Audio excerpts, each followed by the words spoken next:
Is Fantasy Springs Disney's best land ever? I have one rainy day to find out, battling downpours, long queues, and some questionable ride order choices. Did Frozen make it worth every yen? Did Peter Pan let me down? And most importantly, was my camera waterproof? If you haven't been living under a very heavy Disney Imagineered rock, you'll know that recently Fantasy Springs opened at DisneySea, costing about 1.6 million British pounds. But is it their biggest and boldest land yet? And is it worth the hype? Since spring 2025, you no longer need a timed ticket entry. You can just wander up and go in and queue up for the rides. The land, Fantasy Springs itself, is oh wow. It's like they actually told the Imagineers to actually build what it looks like in the concept art. You've got 3 storybook realms weaved into the one land: Frozen, Peter Pan, and Rapunzel. Even if you don't go on a single ride, which we would be mad not to, the whole area is just jaw-dropping. We were staying on site at the Disney Hotel Miracosta, so that gave us half a yearly entry, so that gave us an extra 15 minutes. Fast passes for the ride disappear quicker than Olaf in July. As soon as you have scanned your entry ticket, you can book your first fast passes for Frozen. And then we could also head straight there and ride it before everyone else get there. Oh well, apart from the guests staying at the Fantasy Springs Hotel who had a head start. We waited about 45 minutes, which was pretty good, because later on in the day, the queues got above 4 hours, and that's when we came back with our fast passes. From the moment you step into Arendelle, the level of detail is insane. The architecture, the landscaping, the views, it all feels they've been ripped straight out of the film and plonked into reality. Of course, the first ride we had to hit was Frozen, and spoiler alert, it was the absolute highlight for me.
Been on Anna and Elsa's Frozen journey. We wanted to go on that in a long time. It didn't disappoint.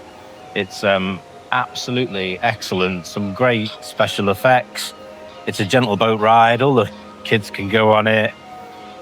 Anyhow, now time to build a snowman.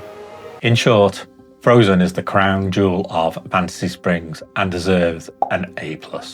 It wouldn't be Planet Wit without the need for an early lunch break, and it had to be at the Royal Banquet of Arendelle, the counter-service spot tucked inside the castle.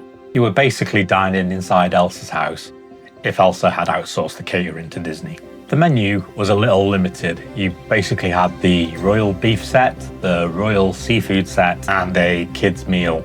I went beef. It was beautifully presented. Dessert, little low laugh. I think it's lime or something, or lemon. Marshmallow and chocolate mousse. It's got the texture of an eyeball, but don't let that put you off. It's really good. The 3 dining halls were stunning. The attention to detail was everywhere, and it really felt like you were in the movie. My only gripe was the limited choices, but there were loads of other dining options in Fantasy Springs, so you can't really grumble. Neverland was the next area we stumbled into. It's Peter Pan area. Taking cover in School Rock because it is sucking it down. Gonna go on Peter Pan next. I'm gonna film on there. It's like a 3D ride, I think. So just gonna enjoy it. The tech was impressive, but there were a lot of screens, and I'm a little bit kind of screened out on theme park rides at present. There were some cool physical sets sprinkled lightly in between the screens, but it never hit the jaw-dropping moment I was hoping for. A lot of screens, a lot like Spider-Man at Islands of Adventure, but much tamer. Wasn't too bad a wait, 50 minutes. So, yeah, I recommend that. Still, if you're going to choose one, I'd so far still pick Frozen. It was just missing something for me, and it wasn't the super headliner I wanted it to be. There was a second attraction in the Neverland area, Tinkerbell's Busy Buggies. Officially, it's Tinkerbell's new delivery service where you help her drop parcels around Pixie Hollow, a bit like Amazon Prime. I didn't ride it because at this point the rain was biblical. The rain inspired this Weatherman t-shirt jumper, but from what I saw, it looked cute. Okay, escape to Lookout Cookout, something like that. And got the Kiwi Pixie Dust Soda. Mixing the yellow star in. I think she said that's what you do. Stirring. Sure, can you see that? Yeah, it's nice. Kiwi, surprisingly, for a Kiwi Pixie Dust Soda. Little stars turned into lots of other little stars. Anyhow, it's good, refreshing. The one oddity I found about the whole place was that there's only one gift shop, and it was tucked under the impressive Fantasy Springs Hotel, which is odd for Disney that normally builds a gift shop within a gift shop. Looks like Ariel's got a bit of a wind or water problem coming out of her tail. Here's the gift shop. Let's waste some more money.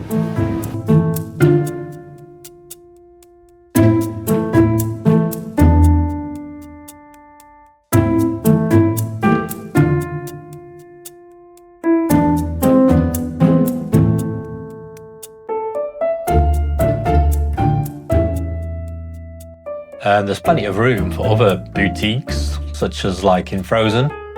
There was loads of space, and I just found it an odd choice. It was a nice change, but as someone who quite likes the whole theme park merchandise buying scene, I could have done with a bit more.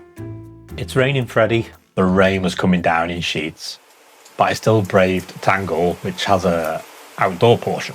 God knows why I didn't do this pre-pan, which is indoors, whilst it was still a drizzle. I couldn't film the cute outdoor bit because my camera wasn't waterproof. Some people say the ride is cute but short. I say short and sweet.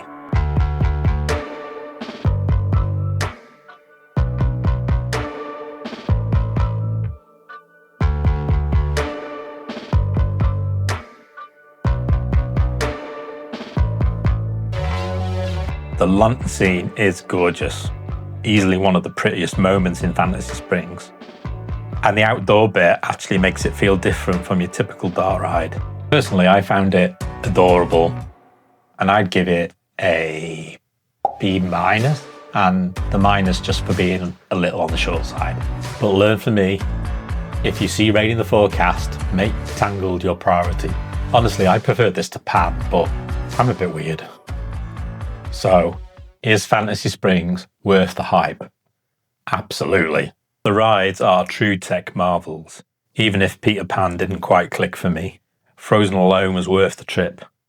That ride genuinely wowed me. But Fantasy Springs is definitely more than just its rides. The whole area is beautiful and so relaxing.